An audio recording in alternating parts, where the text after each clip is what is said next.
জয় হরিচাঁদ, জয় গুরুচাঁদ। নমস্কার দর্শক। আজ আপনাদের গ্রহের বৈশিষ্ট্য ও প্রভাব সম্বন্ধে আমি গ্রহগুলির প্রভাব বলবো। তা প্রথম রবি সম্বন্ধে বলছি। অনামিকার নিচে রবির স্থান থাকে। রবি কারকতা, যশ, গৌরব, সৌন্দর্যবোধ, শিল্পীভাব, উদ্যম, সুখ ও সার্থকতা।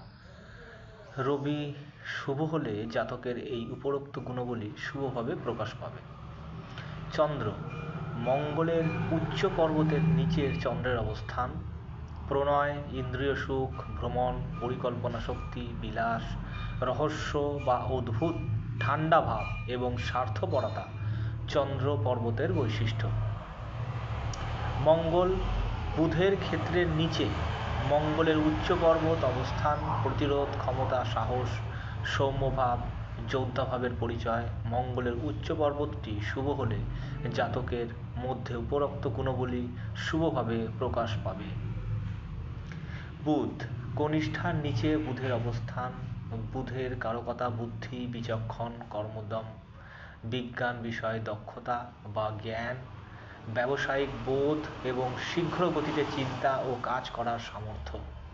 বৃহস্পতি তর্জনীর নিচের বৃহস্পতির অবস্থান বৃহস্পতির কারকতা উচ্চাশা, নেতৃত্ব, ধর্মভাব, সম্মান এবং প্রকৃত প্রেম।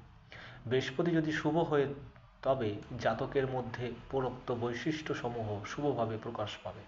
শুক্র বৃদ্ধাঙ্গুলের নিচে শুক্র গ্রহের অবস্থান শুক্রের পর্বতটি ভালোবাসা, সহানুভূতি, সঙ্গীত সম্বন্ধে জ্ঞান, লাবণ্য তথা কামপ্রবণতার প্রতীক।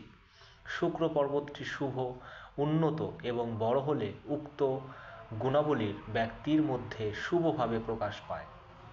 শনি মধ্যমার নিচে শনি গ্রহের অবস্থান শনির কারকতা মিতাচার, জ্ঞান, দুঃখ, কুসংস্কার, বিষাদ, সাম্যবোধ ও গতি। শুভ পর্বতটি শুভ হলে এই উপরোক্ত বৈশিষ্ট্য জাতকের মধ্যে শুভভাবে প্রকাশ পাবে। নমস্কার।